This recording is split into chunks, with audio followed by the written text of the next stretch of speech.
Hello, my name is James Gavell. This is going to be the first in a series of Photoshop tutorials that I will be making. The first one, this one's going to be or show you how to create a specific signature that I'll be making today. I'll be talking through all the different steps, different techniques, lighting, layering and such, and different layer techniques. So let's get started. Okay, just start off with a signature size, generally anything up to 400 by 200, it can be horizontal or vertical, just generally rectangular in size, signature size. Pick a block color for your background. I've chosen this color, and pick your render, or what a lot of people like to call them, focals. I just like to call them cutouts. I've got one here of Samuel L. Jackson. He's pretty badass, so I'll stick him in there. You can hit Control and T, or go to Edit, Transform, or Edit Free Transform to get to this. You can actually just click this button here, and it'll constrain the proportions so you don't actually deform your cutout, or just hold Shift when resizing it. So it's at a decent size there. Stick it in the middle there, so we can create a decent depth with the focal in the middle. So what we're going to need to do is create some nice effects to go around the background and sort of accentuate the quite heavy lighting that's on his face. In the background, you can hit G on your keyboard, or just hit the gradient tool here and pick, say for example this one here, which is the foreground to background gradient. For your foreground color, I'd recommend picking something light from your render. For the background color, generally something like a really dark or black. I've gone for something quite close to black, and use quite a low opacity, and just go from light to dark from roughly where the light source is, so you do have that sort of depth.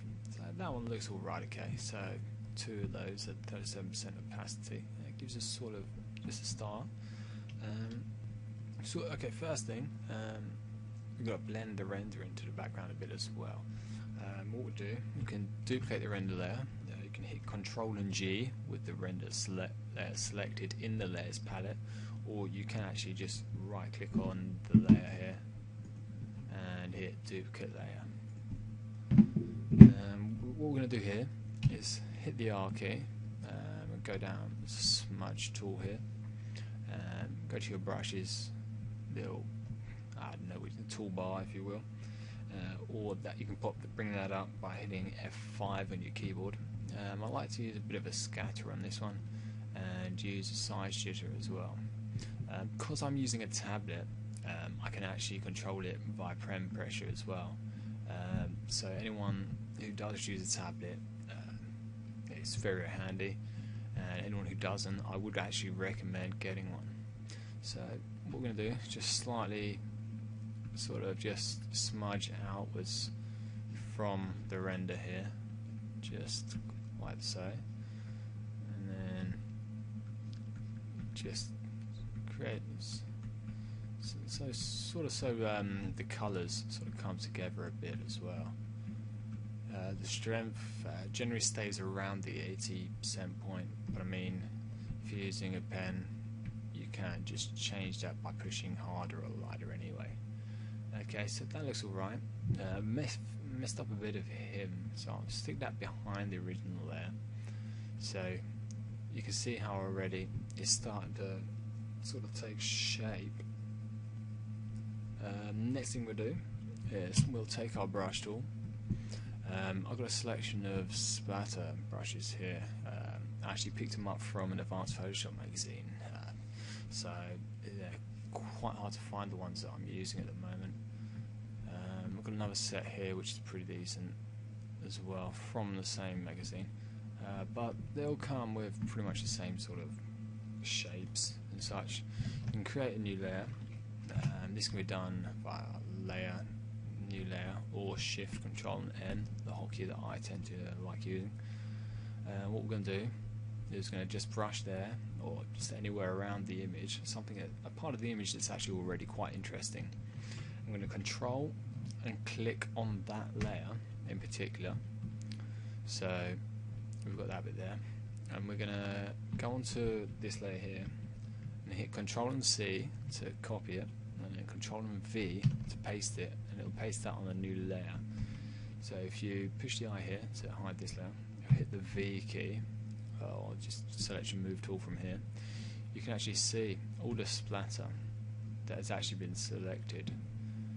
It's just been copied from this layer to this layer, which actually creates some quite cool effects.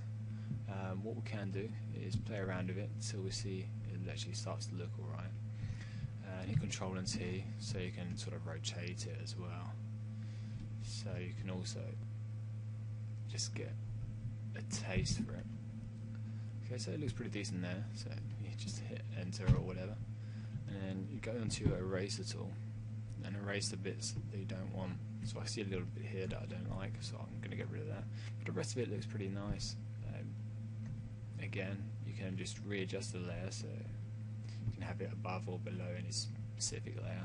It actually looks better like that, so I'm going to leave that there, and just go back onto this layer and select all, Control and A, and just hit delete to delete it, and then do the same thing again, just with a different brush. So I'm going to take this one here, seems quite interesting. I'm going to do that there, and we just do the same thing again, Control and click on the layer to select it, click on whichever layer you want to copy from, and hit Control and C to copy, Control and V to paste, and then just hit V to get your move tool, and just move it to wherever you want, Control and T to bring up your transform, your free transform. Okay, so that doesn't really follow the lighting that way, upside down, so I'll flip it horizontally, and there we go. It actually fits where the lighting should be coming from. The lighting is something that actually is quite important in SIG making, so you've got to take that into consideration with pretty much everything you do, unless of course you're doing vector work or sort of like graffiti work or stuff like that, in which case it's not quite as important. You're going to select another range of brushes here and just do it one last time. But what I'm going to do is I'm going to do it differently this time. I'm going to select these layers, well, select that layer, and on the new layer, again Control Shift and N, I'm going to go to Image and apply the image. Actually, hold on, we want to hide this layer first. That'd be quite important, otherwise we'd just be pretty much duplicating that layer. So I'm going to apply the image. What this does is it takes, basically it merges all of the rest of these layers here, and it sticks them onto this layer here. So if we want to move that, it would take different parts from the rest of the picture. What we might want to do is, say, for example, flip it upside down. So there you go. That'll create a cool effect. Just take your eraser, again, just hit E on the keyboard and just rub out all the parts which you want to keep in focus. Okay, so we've got like a little basis here for something that we could actually just build on and on and on. Again, create a new layer. This layer here, we can just go ahead and dispose of that now. Okay, on the new layer here now, what we're gonna do is take your brush tool again and just pick just go ahead onto somewhere like DeviantArt or something, and have a look around, see if there are any brushes that you're quite fond of. These ones here, I do believe I got them from DeviantArt, so that was a good shout actually. And again, just brush around your image using the highlights and shadow colours that you selected earlier.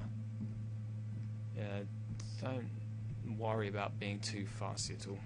Again, we do have the eraser tool that can come to our rescue if we choose to make any mistakes.